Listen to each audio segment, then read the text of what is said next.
And it is a lot more than that because, again, it's negotiation. Some people have different negotiation skills. Some people are better negotiators.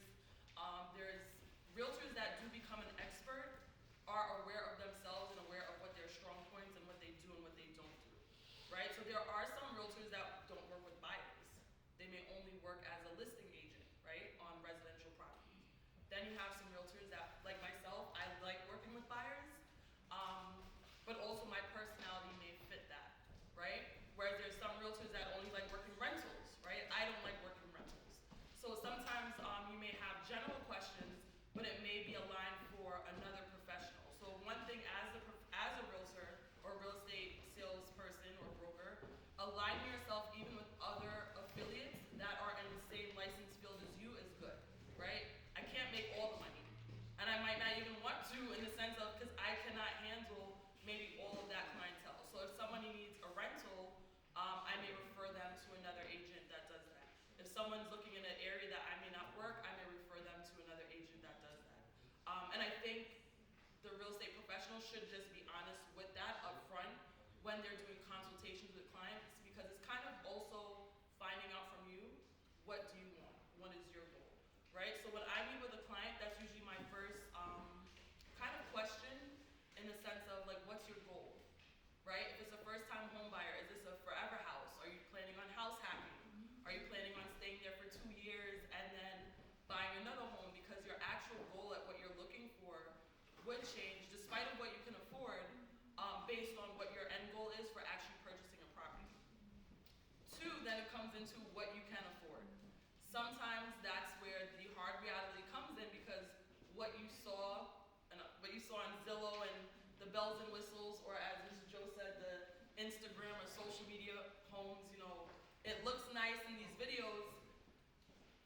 Maybe you can't afford that yet.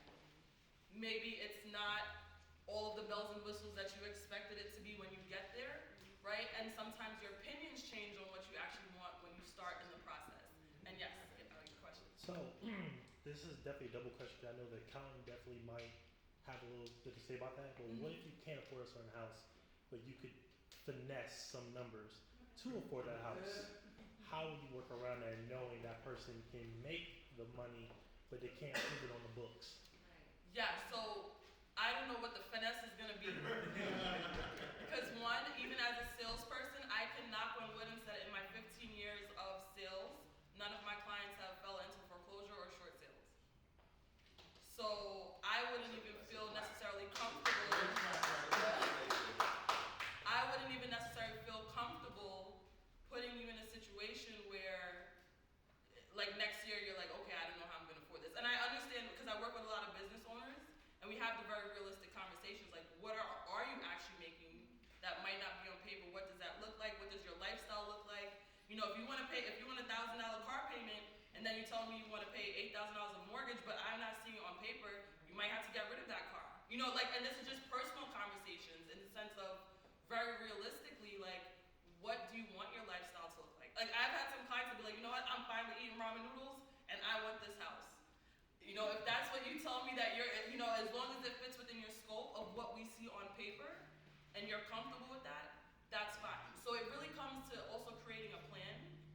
But again, as I said, I have to go by just my personal values and ethics, and then also what my license, requires me to go by legal and ethical practices, and just certain things that I'm not comfortable with. And if I'm not comfortable with, I just would decline that business.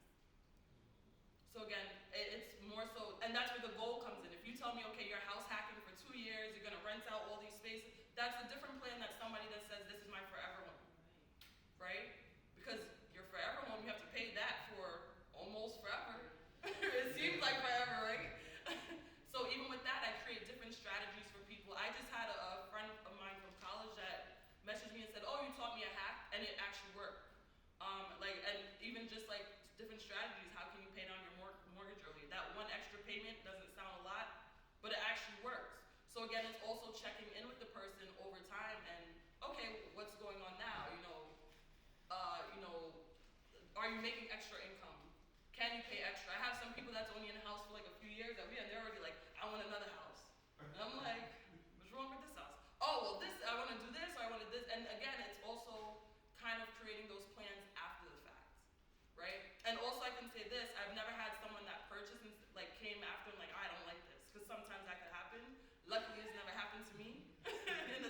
where someone came back to me like, I really don't like this house, or kind of buyer's remorse as what we would call it in the industry. Like, you close, you're in the house, and then you just kind of regret that decision. And in the pandemic, actually, there were a lot of articles saying that that was happening because the market was just moving so fast, interest rates were low, and people probably could have afforded for mortgages that they may not afford right now just because of the difference of the interest rate. And people were literally buying anything. I know when Keyshaw speaks, he could probably attest to it. In certain states, like, you know, you go to Georgia, Florida, people were buying homes and didn't see it. They were, you know, making offers on homes, they see pictures, and then you get down there. I have clients that went to all in other states, and they're like, I want to move back to New York, right? So it's a lot of research and planning behind it, and as some mentioned before, there are unfortunately some people that are just only in it for the commission or the money. And granted, we all want to make money and be wealthy and successful in whatever industry that we're in, but there's also ethical ways to do that, or honest ways to do that. Yes? Okay, so when it comes to like house hunting and you have a seller, they have a couple offers on the table. What is it with not like if I make an offer, not being able to tell me, well, you know, I have someone else that made a higher offer than you or a certain amount. For me now to decide if I want to make a higher offer. Right. Like what's the deal with that? Well, no, so the sellers can tell you that they have a higher offer, or this is, you know, they have this many offers. The reason why they're not obligated to quote a number, because that could intentionally create a bidding war. So if now we're not at an auction, if it's an auction property, that's different, because that's how it can work at the auction. But again, now let's say if you're like, oh, I can't go to this, and the person comes back, and it's back and forth, the seller is never going to get to choose anybody if you guys keep, you know what I mean? So that's why sometimes the seller may have have the realtor put an offer deadline. It doesn't happen so much also in New York, but I work in New Jersey as well. So some people may be like, okay, all offers have to be in by Sunday at noon, and we're going to make the decision on Monday. So make your best and final at the time. Sometimes what people do is they try to play the game, oh, I'm going to offer this, and maybe they're going to come back to me. There might not be an opportunity for them to come back to you. Because if they're asking for their best and final, whatever you're comfortable with, and this is what I tell my buyers, whatever you're comfortable with offering, whatever your highest is, if they're asking for best and final, that's what we go with.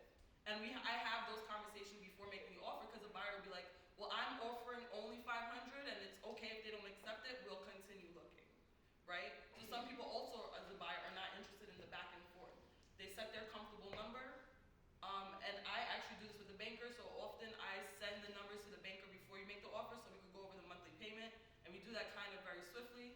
And Keyshaw is very responsive. That's why I like working with professionals that I can text and ask a quick question, because by the time you're doing that, somebody else is already making their offer as well.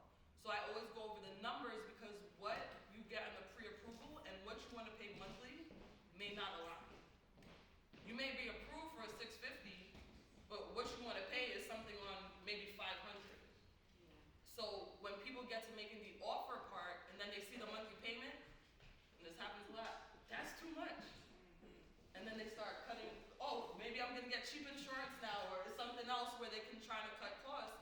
And I don't want people to do that, right? I want you to be comfortable with what that number is and know what it is, even when you're putting in the offer. So sometimes there's just not an opportunity for the seller to come back if it is that they have that many offers, but they could be honest in saying, we have multiple, we have 10 offers, we do have higher offers. Some may tell you a tier, like you're in the higher, your offer's in the higher tier.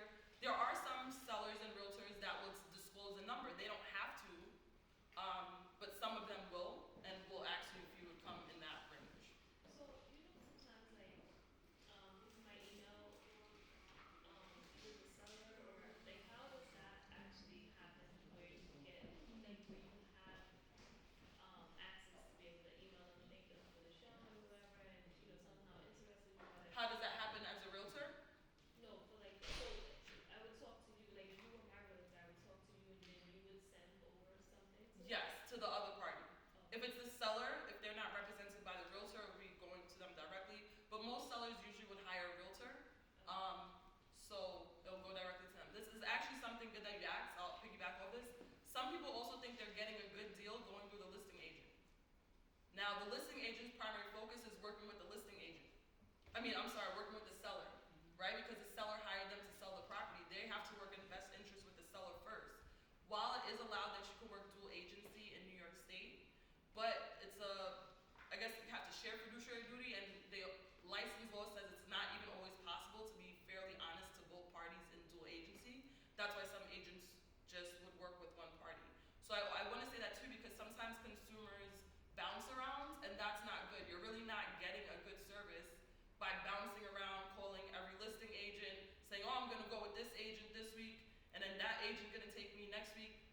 the agents in itself are not, you might be in the bottom tier of their clientele, right?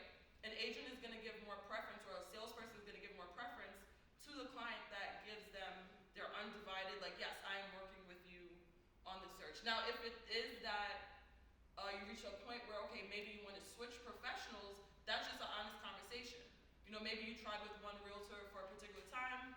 Okay, maybe you feel you don't like how they work, or they're not servicing you well.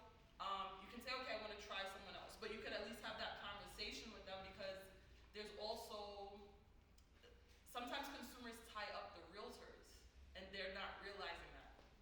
So you might have seen a house with one realtor and then came back and made an offer with another realtor, and they're like, well, now the closing's happened. And I've seen it happen where two realtors thought they were working with the same client because the person's communicating. It's happened to me, and the person's just not honest with who they. You don't need two realtors communicating on one transaction. Once you sign because there are disclosures that you probably sign, you'll see, like agency disclosure, you sign that with the one party you're working with. If you decide not to work with them, then yes, you can, let them know you're ceasing your agreement and you're going to work with someone else. So if you sign that with one person and you have someone else show you, like you go with someone else to, put the offer in, do the other person that you sign with, you never really like dismiss, like, you know what I mean? So it's like, do they get some kind of commission off of the fact that they're the one that initially, thought they were working with you? No, that's why agents end up in court. Right? Because there's sometimes situations where the consumer or the client puts you in a situation, now you're fighting over because there are legal guidelines. So if I showed you the property, that's first substantive contact. I'm supposed to have that form signed. Even sometimes you go to an open house, there are some agents that say if you're coming to an open house without your agent, then you can bring their business card, agency disclosure, so that they see who you're working with. And later they know when their realtor contacts you, this is who's representing the buyer. So yeah, so it's not, because the person that didn't show you the property, then you're just calling them to make the offer. So what work did they actually do? So think about someone that spent 6 months with you to find a property, and then you're just like, oh, well, I'm gonna have my cousin make the offer, right? That's not fair, because the other person did all the work to actually probably even scout for that property for you. I just wanted to know, agents and discrimination. Is there some type of like, okay, you're making 50,000, somebody else is making 200,000. I'm going to show them this area in Queens opposed to Long Island, or is that? So that's a very good question. So it goes under Fair Housing Guidelines, which the Fair Housing is federal. Fair Housing Act is federal, acknowledged in all states, and the guidelines are worded to prevent that. But I'm not actually looking at your income per se, and actually sometimes you can be discriminated by source of income.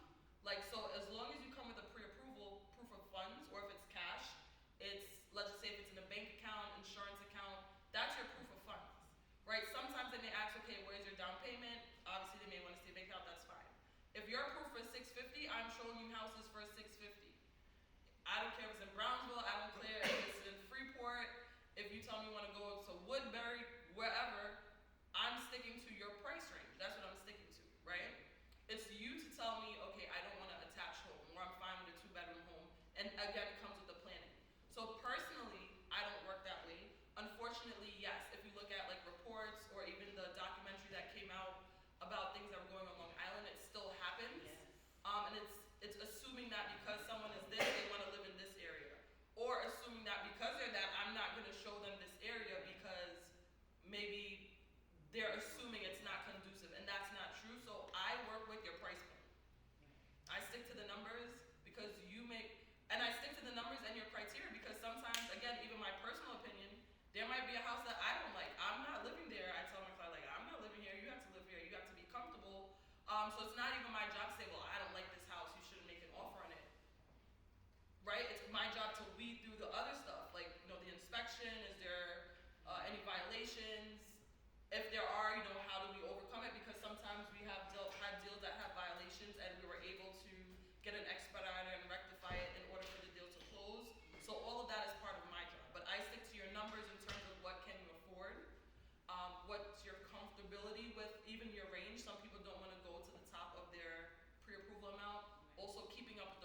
estate, so that's a